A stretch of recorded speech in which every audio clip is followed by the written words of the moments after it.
8-year-old me clutched the back of the battered blue armchair with nervous fingers, knuckles turning white.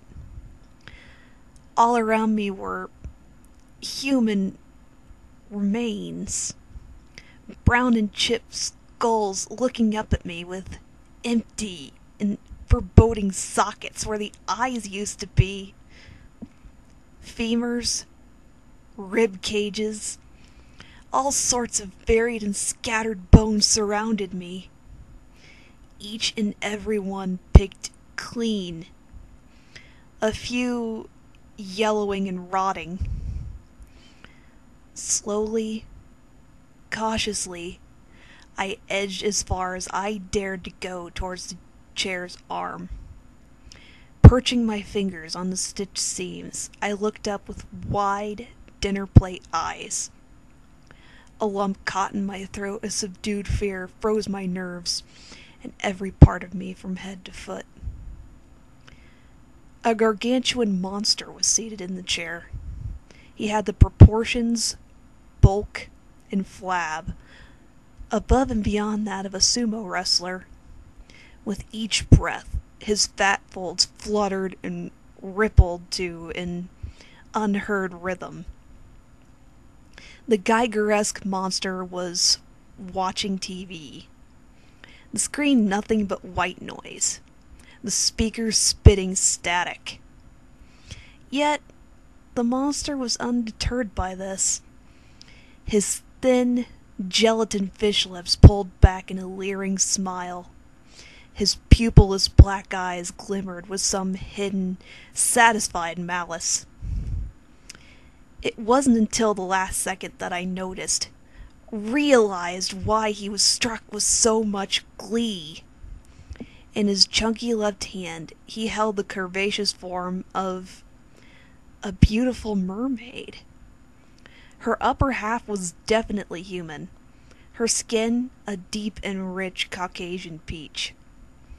Despite the turquoise hair spilling into her face, flowing down all around her in sumptuous waves, she fought the monster's grip with clawing, delicate fingers. A phosphorescent aquamarine tail floundered and flashed with such ferocity, so much desperation behind each flailing movement.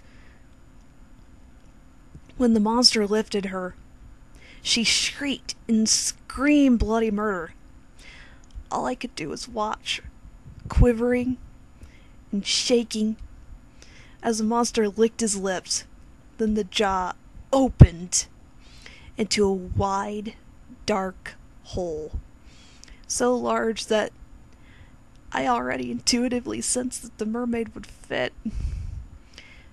Fear snapped on me like the spring of a mousetrap. It was like an organist had struck the jarring chord as the monster stuffed the mermaid whole into his mouth with one swift move. A few tense seconds passed, my heartbeat keeping time. When I couldn't take the suspense anymore, the monster pulled the mermaid back out, but it definitely wasn't a mermaid anymore. I was staring at her gleaming, bright white bones.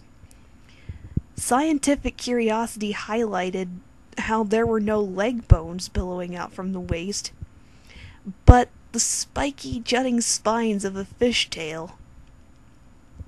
With as much reverence as he'd given the mermaid when she was living, the monster haphazardly tossed her skeleton aside into the large piles on either side of his chair. Horror replaced the blood in my veins as I watched him pull a new victim from out of absolutely nowhere. She was mewing, squeaking in fear with the full knowledge of what coming fate awaited her.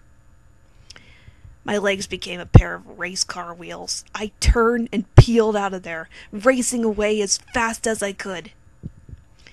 And that's when I woke up, feeling the sweat dripping down my forehead, relishing in the safe, tangible reality of my bedroom. Yet, part of me was still trapped in that monster's lair.